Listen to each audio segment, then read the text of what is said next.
रायपुर में भारतमाला परियोजना को लेकर एक और बड़ा विवाद सामने आया है। रायपुर विशाखापट्टनम इकोनॉमिक कॉरिडोर के लिए किए गए भूमि अधिग्रहण में करोड़ों रुपए के घोटाले का आरोप लगाया गया। शिवनी काला गांव के किसान ईडी कार्यालय पहुंचे और मामले की जांच की मांग की। किसानों का आरोप है कि भूमि अधिग्रहण प्रक्रिया के दौरान करीब 30 से 35 करोड़ रुपए की बंदरबाट की गई है। उनका कहना है कि गांव के 17 से 18 खसरों को कथित तौर पर 90 हिस्सों में विभाजित कर मुआवजा वितरण में गड़बड़ी की गई। पीड़ित किसानों ने ईडी से निष्पक्ष जांच कर दोषियों के खिलाफ सख्त कार्रवाई की मांग की है।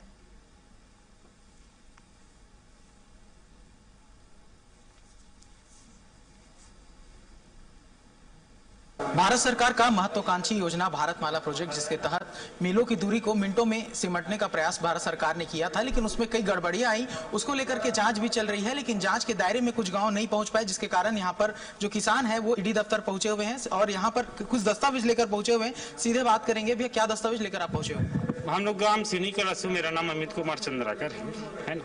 ईडी तो अभनपुर से डायरेक्ट कुरूद पहुंच गई, बीच में सिवनी कला भी पड़ता है। तो बोले हमारे भी गांव में जमीन का बहुत सारा छोटा छोटा टुकड़ा हुआ है। टुकड़ा उसी का हुआ है जिस जगह से रोड निकली, उसके नाम में, बाकी उसके नाम में वो बहुत सारा जमीन, उसका टुकड़ा नहीं हुआ है।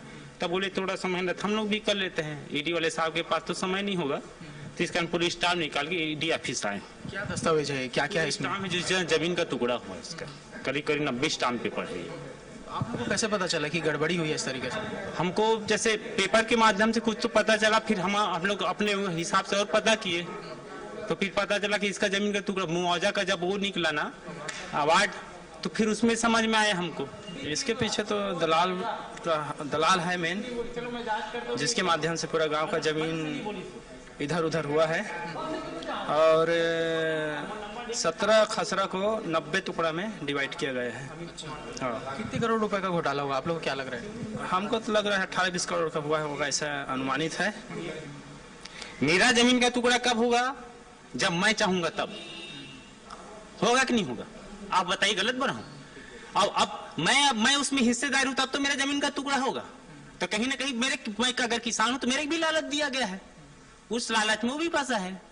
हालांकि गरीबी है, परिस्थिति क्या है वो समझे उस चीज को, लेकिन कहीं कहीं वो भी संलिप्त है इसमें।